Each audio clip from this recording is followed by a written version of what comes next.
Hello and welcome back to Calradia Expanded at War. And, well, we have a bit of a situation on our hands here. Caer Banseth has just rebelled against Yorick. Obviously, this is basically inevitable at this point because no doubt he doesn't have the same loyalty bonuses that we do. So what I'm going to do is I'm going to try to declare war on them by attacking some villagers. Yes, usually this is not how I do things, but a couple of people in the comments actually said, "Hey, why don't you just attack their villagers to declare war?" And indeed, yeah, that is actually a really good idea, and definitely something that I continually forget about, because in Warband, that was basically the only way that you could declare war. There wasn't really a way for you to formally declare it, as far as I can remember. Maybe sometimes you would have the opportunity to do so, but most of the time you would literally just declare war by attacking some villagers or whatever. That would be the easiest way. And I kind of forgot about that in Bannerlord because they give you so many other options. Anyway, let's do this. I want everything. There we go. Let's attack them. Just a nice little auto-resolve right here. There we go. Perfectly fine. Oh, wow, look at that. 38 level ups. Really? 38 level ups? That's actually kind of crazy for such a small party. I assume that we had some more people that needed to level up, and maybe that's why that was happening. Maybe I just didn't level them up beforehand. That was probably the reason. Anyway, we're now going to go and take Caer Banseth. Now, someone actually wanted us to declare war against the Sturgians so that we could potentially try to persuade Yorick to join us. And I actually think that that is a good idea. The only problem is I'm not sure whether Yorick is in an army, because if he's in an army, we're not going to be able to do anything. So I'm wondering whether I should just try to speak to him ahead of time. Oh, there he is. There he is right there. Okay, we're going to declare war after this siege, alright? We're going to declare war after this siege. I'm going to need to get a battering ram at least, and maybe one siege tower. Maybe one siege tower. I mean, I don't really want to spend the time doing that, to be honest, because I think that if I spend the time doing this, it is literally going to result in something bad happening. Like, for example, this. Yes, like, for example, this. I don't know now whether Yorick is in this army. Oh, no, he's not. There he is. He's down there. He's actually raiding a village, hilariously enough. Okay, so I'm hopeful that he will not be given the order to join that army by the time that we are done with this siege. It doesn't appear as though that will be the case. So what I can do is, once we have taken this, I can enter into a situation with him where I can basically be like, "Hey guys, you know, can I actually get you to join me?" And maybe he'll be more likely to do that if we give him Caer Banseth. You know what I mean? So this is kind of a means to an end, but I actually really liked, I think I pinned the comment on the previous episode's comment section, but I really liked what someone said, where, I think you said something, what was it now? Oh yeah, Younger Byron would go charging into his opponents and take their land from them by force. But Old Man Byron, he does things a little bit differently. He makes, what was it now? He makes the enemy come to him so that he doesn't have to walk as far or something like that. So I thought that was extremely amusing and accurate, actually, very accurate. I don't know what it is. Maybe it's in my own old age as well. Maybe I'm just getting lazy and I don't really want to walk as far in the game, that is. Dearie me, yeah. It sounds like it, doesn't it? Anyway, let's hope that I can actually just get... There we go. Nice. We finally got 275 in crossbows, which is exactly what we want. 275 in crossbows is going to make our damage skyrocket. It is really going to help us a great deal. Alright, so how is our... yeah, it seems like the battering ram is doing okay. I'm going to just speed things up. No one is here? No one is here at the battlements to greet us? Oh, that's rude, isn't it? They really should be there, shouldn't they? Oh, well, never mind. Okay. Let's just try and do as much damage as possible, I guess. There we are. Not too bad. I'm going to look forward to seeing how much damage I'm able to do with the crossbow once we have taken that perk. Oh, this guy is seemingly quite immune to my attacks for a while. But look at how much damage we're dealing with this polearm. It's just crazy. Oh yeah, someone actually, if you didn't see my comment, my reply to you, maybe some other people would like to know as well, but you wanted to know what polearm this is. Okay, well, this is a Manavlion, as far as I remember. Actually, I should probably take a look and make sure that that is actually the case. But I believe it is a Manavlion. It is something that the Manavliatons from the Empire use. They use this weapon, and generally it can be found in Empire territory as well. It's really, really fantastic for polearm users. It really is. This is kind of, it kind of makes me think that this is sort of like a more usable infantry-based war raiser. You know what I mean? So, for example, if you want a really, really good polearm on horseback, I wouldn't get a Manavlion. If you want something good on horseback, I would get a war raiser. And I believe you can get a war raiser from Sturgian territory.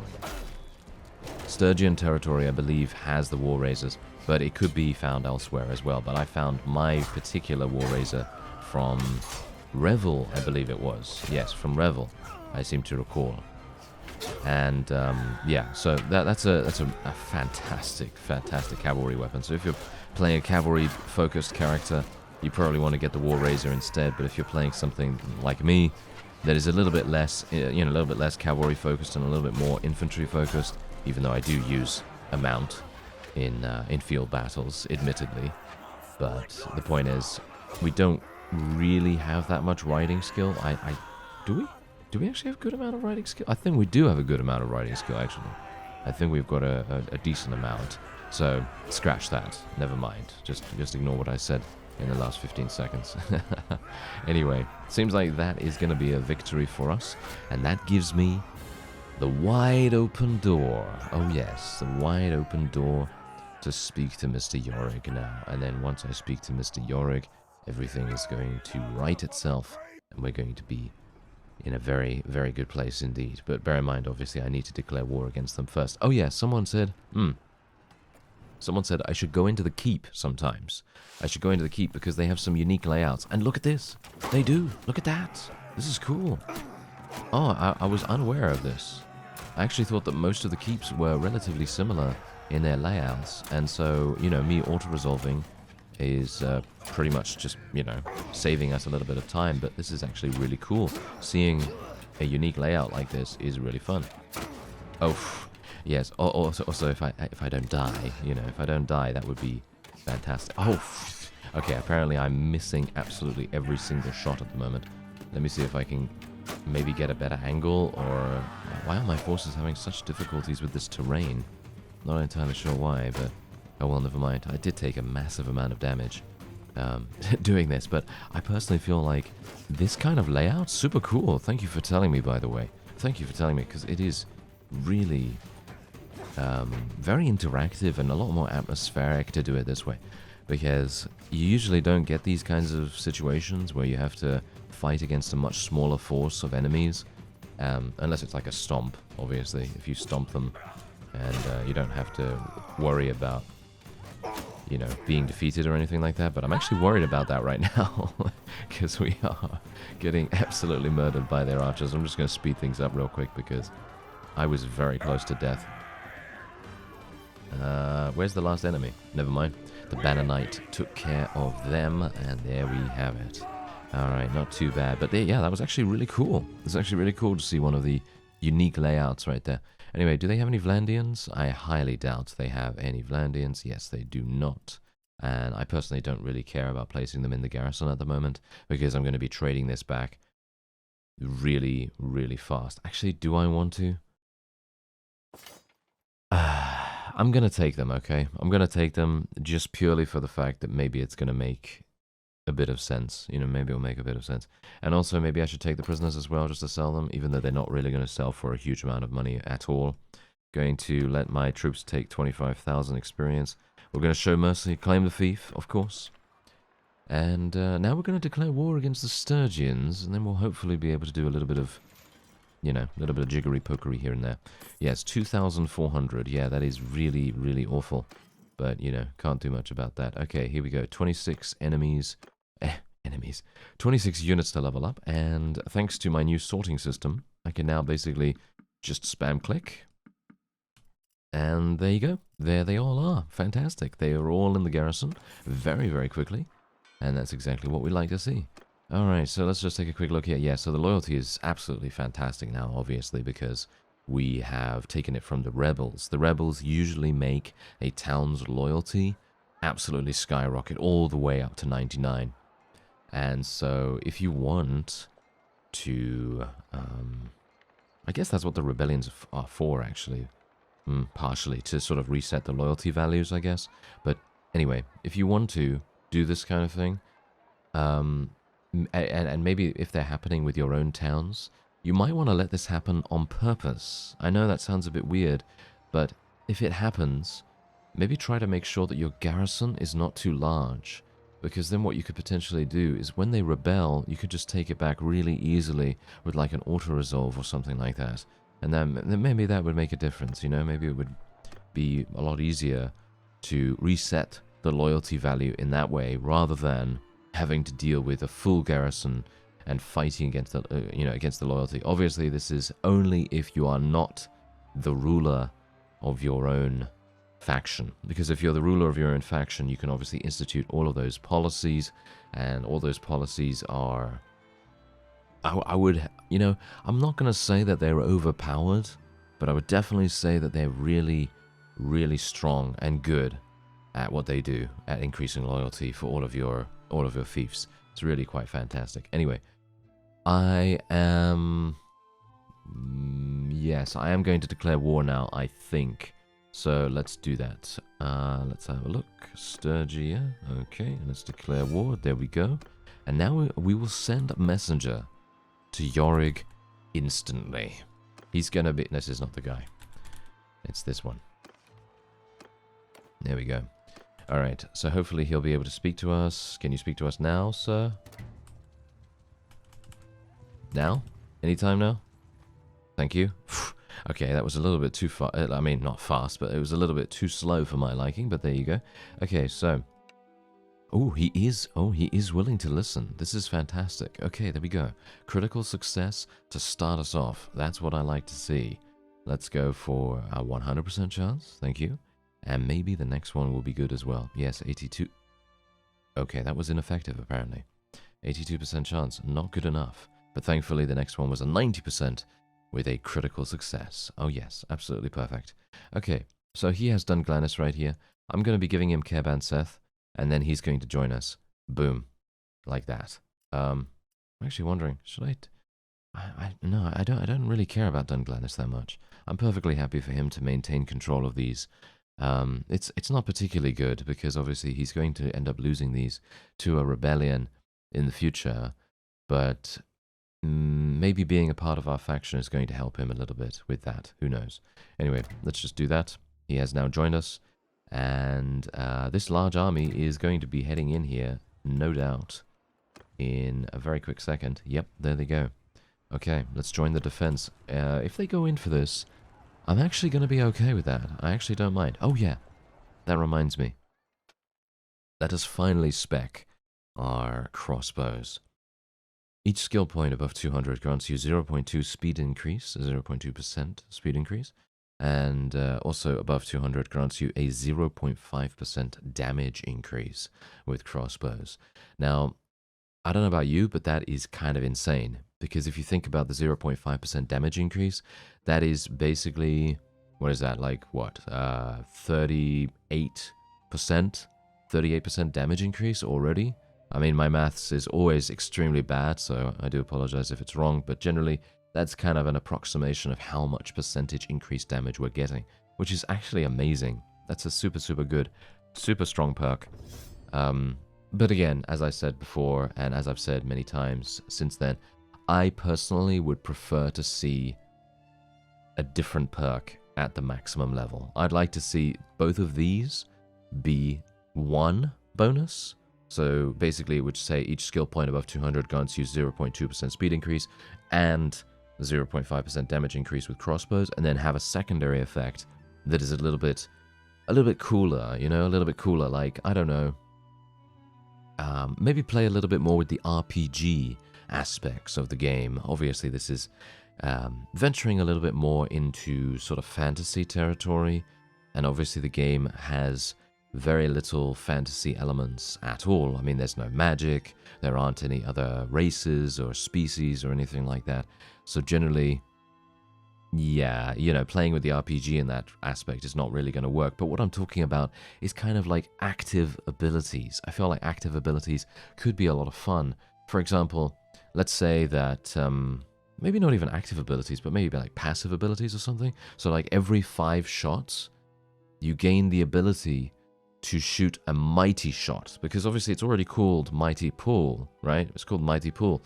So surely it would make sense for us to have like every 5 shots. So every 5 shots you make with the crossbow, you get a super strong shot, and it has the ability to penetrate enemy units. Something like that. Maybe like a ballista? I don't know. I mean, obviously that's way too powerful, but don't you want to have fun with your skills? I don't know. Maybe that's just me. Maybe it's just me. Anyway, I'm gonna actually think about increasing my riding skill here, but I'm also thinking about leadership. Because leadership, I mean, I don't know. Leadership doesn't really do much for me, you see. That's the main problem here. Yeah. It doesn't really do much, as you can see. I mean, this is really good. Troop experience gained while fighting in simulated battles is increased by 20%. I mean, that's a super nice bonus, but that is very late in the leadership tree. 225 skill you need for that. This is also pretty good. Each tier 6 troop increases party battle morale by 1, up to 10 at the start of battle. That's pretty good. And the last one is every skill...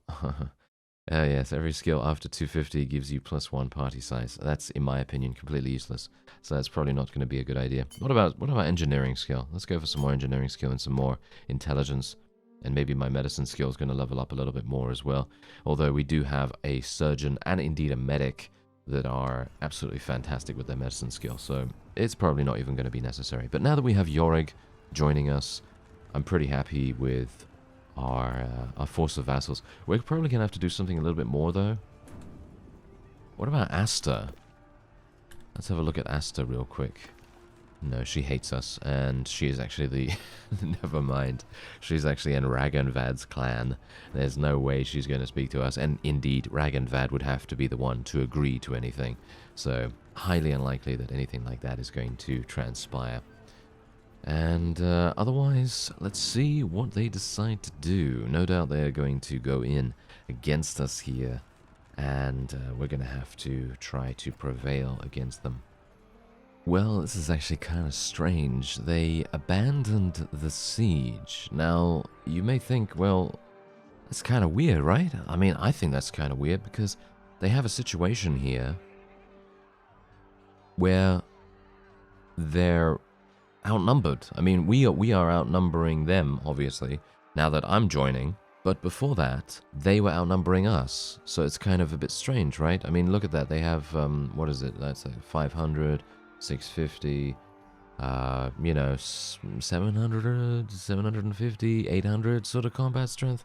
It's just kind of weird, right? That's kind of weird that they would actually think that we're going to assist them. But apparently the AI on our side wholeheartedly believes in us and has faith in us, which I gotta say is very heartwarming.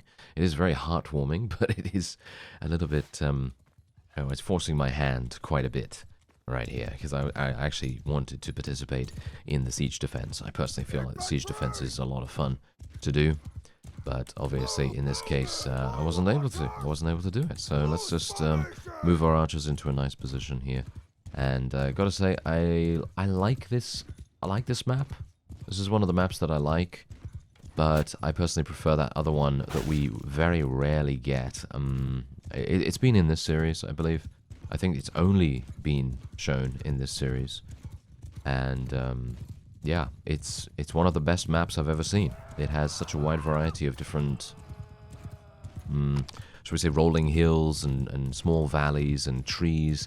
And it just generally looks very picturesque as well. So it's basically got everything that you want from a battlefield. It looks great, it feels great to fight on, and this map gives you a sort of similar feeling, but it definitely doesn't capture the same kind of effect, I guess you could say. It doesn't have the same kind of fun aspect to it, because the other one is just very mountainous in many ways. And this one is, well, quite clearly not. Okay, my forces are not doing too badly. Oh, I actually hit one of the enemy vassals off his mount with my crossbow. That is fantastic. That's one of those perks that I actually really appreciate. Those kinds of things that actually change the status of an enemy. I feel like those are actually really fun to play with. You know, that's the reason why, personally, I don't know. Maybe something like poisoned bolts. You know, poisoned projectiles of some kind, so like poison arrows, or I mean, you could obviously have fire arrows as well. I mean, obviously fire arrows are kind of in the game, but not really, because they're more to do with siege engines and stuff like that, and they're not really, you know, they're not really fire arrows as such, but more like, you know, fire pitch and stuff like that, you know, fire rocks and so on. But yeah, it's kind of you know, it would be kind of cool to have some fire arrows, maybe poison arrows, maybe arrows that cause additional effects like bleeding and so on and so forth. I mean, obviously, I'm not talking about, you know, it sounds really weird for me to say that now, because I'm literally saying, oh yeah, it would be cool if arrows caused bleeding, right? Well, yeah, I mean, obviously they're supposed to cause bleeding, because that's exactly what they're intended for, right? But what I'm talking about is an actual status effect that comes into play that does a little bit of damage over time after you hit the opponent. And I'm not even talking about every single time. I'm talking about like a bit of an activation chance. And this could be another perk as well, something that is included in the archery tree or included in the crossbow tree or something like that. And maybe it allows you to, you know, coat your bolts in poison, and it then gives you, I don't know, a 20% chance to poison enemies when you hit them with that particular projectile. I think that would actually be super fun, but obviously this is just my thinking about it. And I don't know whether it would have any additional gameplay effect apart from causing a small amount of damage over time, but I think that could be a lot of fun, because let's say that you, I don't know, let's say you hit someone, right? Let's say you hit someone and they're in a siege, they're defending in a siege, and you hit someone and then they take cover, you know, because sometimes that happens, you know, sometimes the enemy takes cover and then you can't hit them, and then you're just thinking to yourself, oh, I really wish, you know, I'd been able to hit them better or something, but maybe you could only hit their shoulder or something, you know, so maybe you just got lucky by hitting their shoulder or whatever. But if you had poison, and if the poison actually activated at that exact moment, then maybe you'd finish them off with the small amount of damage that it would do. And I'm not talking about it doing massive damage. Of course, the enemy could also have the same kind of thing happen, but maybe that would be too powerful, you know? Maybe it would be way too powerful to have every single archer have the perk to cause poison, because let's say you just get shot by like 5 different archers, and then they all apply poison to you at the same time, and obviously the effect, in my mind, the effect would not stack. In other words, you know, if you had poison applied to you from 5 different archers, then obviously it would be the same poison, but maybe it would have a small damage increase as a result of that. I don't know. I mean, obviously this is just brainstorming and stuff like that, yeah, you know, as I do. And this is not anything to sort of suggest, oh yeah, we should definitely add this or that or whatever, because obviously this is a whole different, you know, whole different line of thought, and this is definitely something that is why did I take her prisoner? I'm an imbecile. Oh well, never mind, I was talking about something else. Anyway, the point is, this is obviously something that is a very minor thing, but it would be something that I think would be super cool to see in the game, and in my opinion would definitely add to the overall enjoyment that I, for one, receive from playing it. I think that would be yeah, I think that would be a lot of fun. I'm not going to take these troops because we are involved with a bunch of other vassals from my faction, so obviously they're going to be taking those and splitting them between each other, and you know, hopefully recuperating a little bit of their combat strength. You know, it could help them potentially. I'm going to ransom the prisoners straight away because I didn't actually mean to take Yashana of the Sturgian's prisoner. I really did not mean to do that. Anyway, let's see what we can do here. I'm going to just sell a bunch of stuff. Oh yeah, that's actually something I wanted to test out. Someone was talking about, I don't know whether this was, yeah, I think this was the previous episode. Someone said how sad it was that the town was out of food, right? And yeah, that is definitely sad, absolutely. But someone else, in reply to that, actually mentioned that that might be a strategy. And I'm not entirely sure, if we just disregard for a moment that obviously these are not real people. I mean, if we just say, oh yeah, they're just, you know, literal, you know, code and stuff. If we say that they're just code, then obviously this is a good strategy. But if this was reality, then obviously this would be a very this would be a very kind of shady strategy to a shady tactic, shall we say, to use. But you basically said, and I think this is actually kind of interesting. I don't know whether this is going to work. But you basically said, what if you go into the marketplace and you buy all of the food that particular town has, and then you go into the siege, and then the enemy immediately surrenders the town to you. Does that actually work? Because if it does, that is something I've been wanting to see for a very long time, because there are numerous ways to win a siege in Bannerlord. I mean, I guess. I mean, I say that, but then I remember there actually aren't that many ways.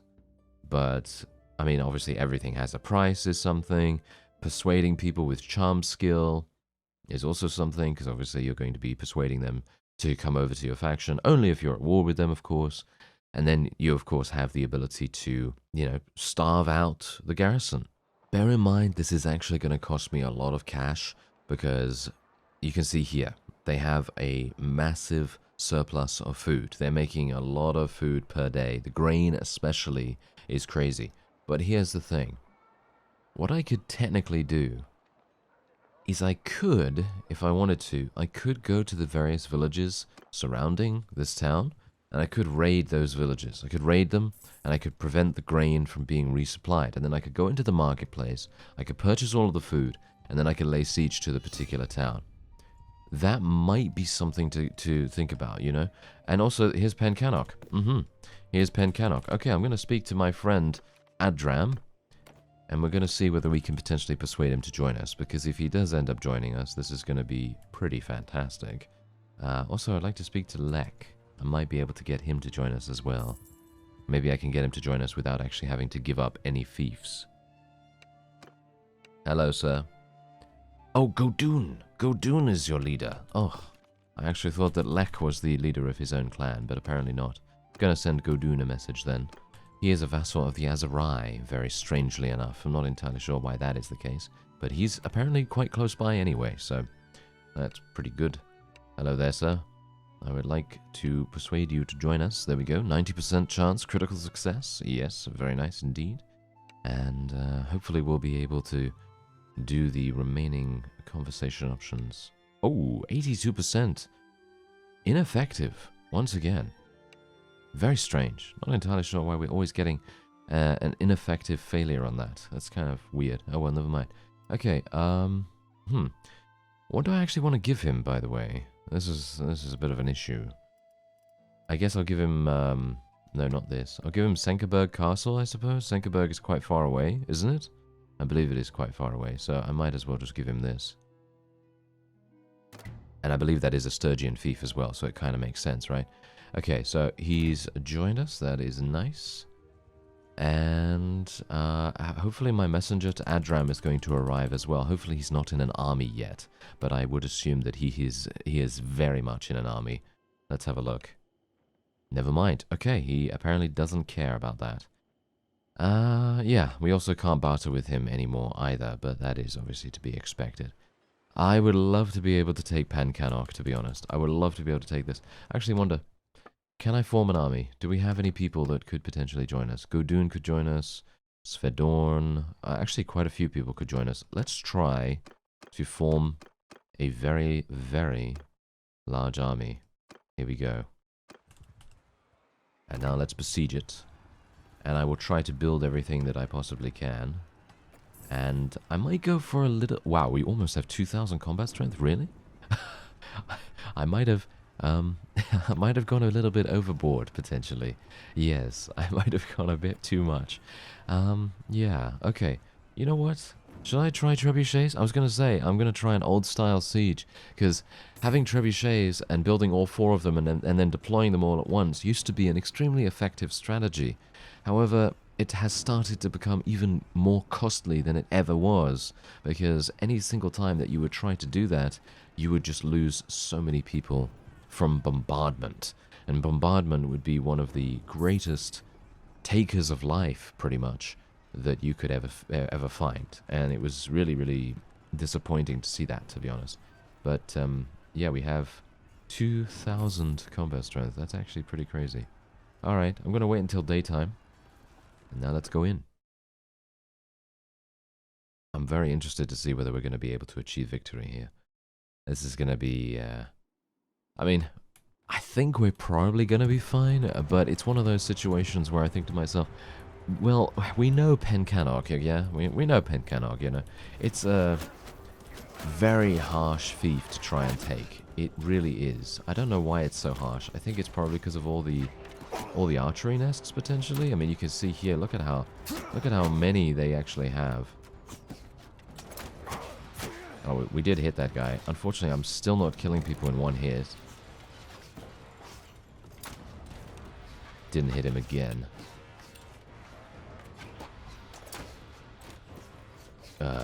Okay, yeah. We're getting some issues right here. I wonder... Oh, my battering ram is absolutely dead. Yep, it has been destroyed very easily indeed. Gonna try and move over here real fast because I'm getting shot by way too many people. Can I kill that guy? Yeah, that's almost impossible, I'd say.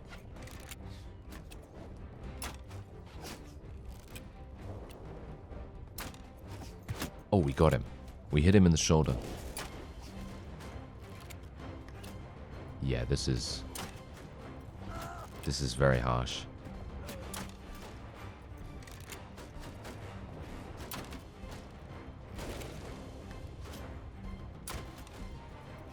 Yeah, this guy is literally just avoiding us very, very closely, and that is it. That is all that is able to happen right now, unfortunately, so I'm going to have to just speed things up real quick. Hopefully the siege tower is going to have better luck. Yeah, it seems like it's not even being targeted right now. For some reason, the battering ram always gets destroyed really, really fast. I suppose it is just because it is one of those things that is really effective at getting units into the keep, and that's the main issue right there.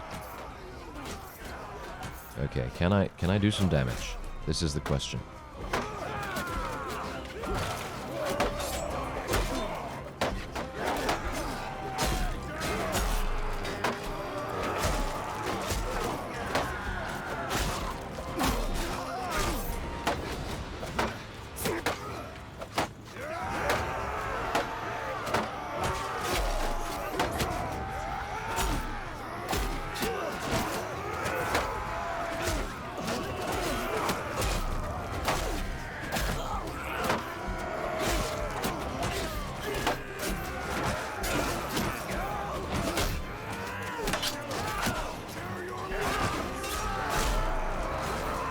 Unfortunately, we seem to be dying very slowly but surely here. I don't think I'm going to be able to survive this, primarily because this guy right here, you see that guy right there?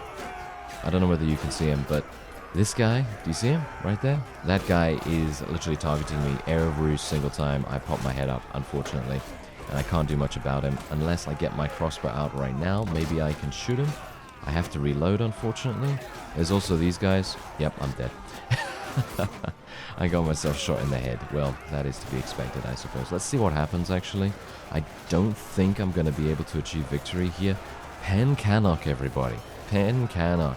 This is probably one of my least favorite sieges. Not because it's difficult, or maybe it is because it's a bit difficult. I don't know. But it just very heavily favors the defenders.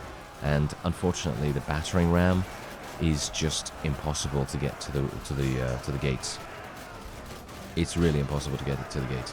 So let me actually just have a look here. Are we even going to achieve victory? I think we will. But it's going to take me a long, long time and a lot of casualties to be able to do that. Are we? Are we even going to achieve victory here? Yeah, this is not looking good, actually. But once we take this, this is basically going to be one of the greatest victories we can have, to be honest. I think this is going to be really, really good. Once we have taken this, then there's pretty much no other fief in the area that is not ours. And that is the main thing that I wanted to do. I wanted to try and consolidate the Britanians' former territory, because we've traded it away to so many different people.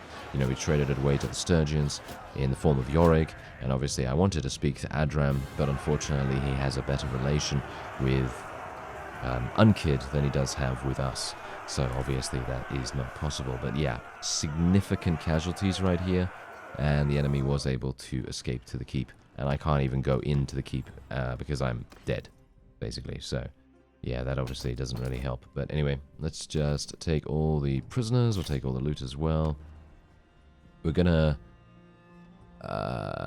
show mercy, and we're gonna claim it. Are we gonna claim it? I think yes. I think we will claim it, mainly because I actually want to keep this for myself. It is just such a difficult fief to take that I just don't want to do it again. I just don't want to do it again, you know.